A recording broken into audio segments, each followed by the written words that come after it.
Yes, abakatwegatako abalayi baffe bad updates online page mwasuze mutya mwenna abasebo ne bannyabo abalayi baffe abalungi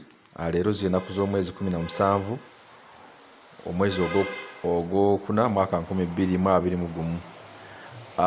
twagala kubeera nga tubabuulira mbeera ki eriwo obudde buno era nga njagala kubategeeza embeera si nnungi nnyo eya Mr. Update honorable waffe omulonde wa Kawempe North Constituency era nga mawulire gakwasa ennaku gakwasa ennyiike ag'okulaba nti omubaka waffe wa Kawempe North omulonde obudde buno teyasobola kubeera nga ayogera obudde buno ali mu mbeera mbi nnyo gwe mukwano gwange yakatuuka sharinga sharinga gana mawulire malungi nnyo kubanga buli muntu yenna yeetaaga okubeera nga amanyi omubaka waffe owa National Unity Platform Honorable Segirinya Muhammad mbeera kimwali so gwe yakatuuka njagala osharinga live video eno esobole okubeera nga egenda viral kubanga kati embeera weetuuse twetaaga okubeera nga tufulumamu eggwanga tugende tusobole okubeera nga tufuna obujjanjabi so sharinga live video eno esobole okubeera nga edduka speed sharinga mukwano gwange njagala kulaba wanuke nsooka ate mbasumululire entanda ekintu kino nga bwe kiri kubanga bano abasajja ndowooza bo kati kyebaagala kulaba nga bakola ki nga abantu baffe bonna babatuusaako obulabe so njagala osharinga live video eno sharinga yakatuuka yita muno taginga buli muntu yenna g'omanyi kubanga embeera eriwo ekwasa ennyiike Mr. Update okuba nti obudde buno kyasobola kubeera nga ayogera Mr. Update okubeera nga essaawa zino kala ye ey'omubiri emaze okubeera nga ekyuka so njagala sharinge live video eno esobole okubeera nga abantu bonna bakola ki abantu bonna bagiraba so bwe kityo bwe kiri naye nga abasiraamu tubaagaliza ekisiibo ekirungi abasiraamu mwenna mu Uganda tubaagaliza ekisiibo ekirungi mwongere okulaba nga musabira Honorable waffe Segirinya Muhammad okulaba nga asuuka obulwadde buno saawa zino obutandise okubeera nga bumumala embiriizi sharinga mukwano gwange sharinga waliwo Rashid Adams ogambye nti mumuleete South Africa mugenda kubanga mumuwa obujjanjabi waliwo omulala agambye nti bamutesitinze Mr. Update ali ku bujjanjabi era nga kyekyagala okubeera nga tubategeeza nti mu matu ge munyininyini mwatandise okubeera nga muvaamu amasira mu matu kitegeera bulungi amatu gatandise okubeera nga gavaamu amasira enjoka olubuto lumuluma kuva lwe yava mu kkomera olubuto lumuluma lumutokota titunaba kubanga tumanya kiki kye bamuliisizza afuluma musaayi so ekintu tutandise okulaba nti kyabulabe nnyo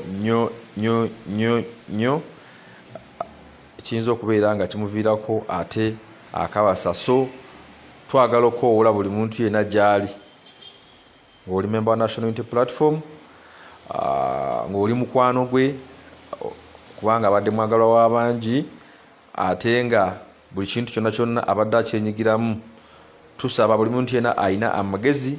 obudde buno okusobola okubeera nga otuwa ku magezi sobola okulaba ng'ate tumutwala mu ddwaliro erisingako wano naye nga programu yaffe twetaaga okubeera nga tuva mu ggwanga lino tusobole okulaba nga tufuna obujjanjabi ate mu malwaliro agalina abakugu n'abasobola okubeera nga beekebejja bulungi waliwo agambye nti mumuleete mu USA naawe nkulabye webale nnyo webalire ddala waliwo agambye nti mumuleete e Kenya naawe nkulabye mukwano gwange Muhammad Kaba ogambye nti very sad so bwe kityo bwe kiri baganda bange Mr. Update olunaku yava ekitalya lwennyininyini teyasobola na kutuuka waka of course twagenza okubeera nga tumugjayo nga ye kennyininyini takyasobola kubeera nga yeewanirira Valerian Hannington ogambye nti Apollo has the doctor find blood test, please find what's the going on, please bring to USA. Valerian agambye nti tusobola okubeera nga tumutwalako mu ggwanga lya USA n'asobola okubeera nga ate afuna obujjanjabi. Mukwano gwange Valerian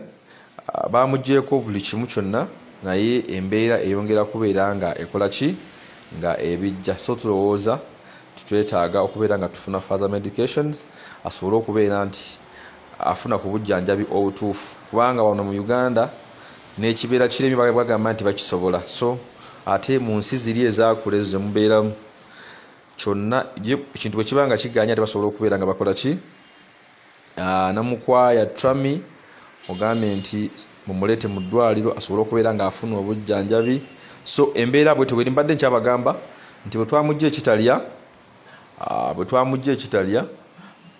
twamuleeta mu ddwaliro eddungi ddala nnyo wano mu kibuga Kampala, naye ate kyannaku nnyo nti amalwaliro tusinga okubeera nga twesiga ate tesobodde kubeera nga likola ki nga lisobola okufuna kiki ekimuluma obudde buno. So tukoowola buli muntu yenna gy'ali nga waliwo kyonna kye tusobola okubeera nga tukola okubeera nga tumuyamba. So twetaagira ddala okubeera nga tumuyamba obudde buno asobole okulaba nga afuna obujjanjabi obulungi. Mukisa Robert ogambye nti Uganda talina kyagenda kufunayo, mu mutwale ebweru, German is the best for medication. So webale nnyo webalire ddala Mukisa Robert ogambye nti Germany walungi nnyo for further medications. Muzamil so bwe kityo bwe kiri baganda bange, naye nga mawulire si malungi nnyo kulwa muganda affe Honorable Segirinya Muhammad obudde buno ali mu kupookya n'obulwadde wano mu Kampala. So tugenda kubeera nga tukomawo kubanga tasobola kubeera nga ayogera obudde buno, akyali mugonvu, naye nga njagadde kubawaako update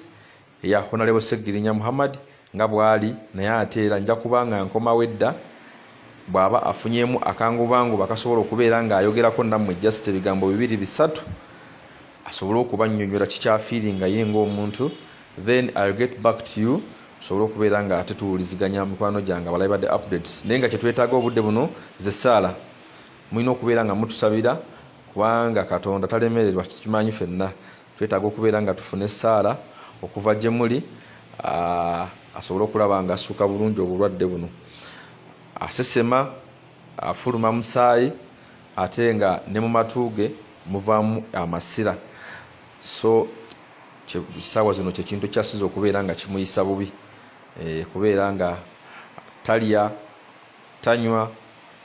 olubuto lumutokota, buli kadde konna abeera ate afuluma musaayi. So kyekyo kiriwo obudde buno, naye nga tubaagala nnyo mwenna abatufudde okubeera nga mutambula naffe okuva lwe bamukwata n'akaseera kano waviiridde mu kkomera. Mwebale nnyo, mwebalire ddala. Mukama Katonda abatuddizeeko mikwano gyange, mwebale byonna, mwebalire ddala. Bye bye for now, then nja kudda sobole okulaba nga ate tutema empenda kituyinza okukola.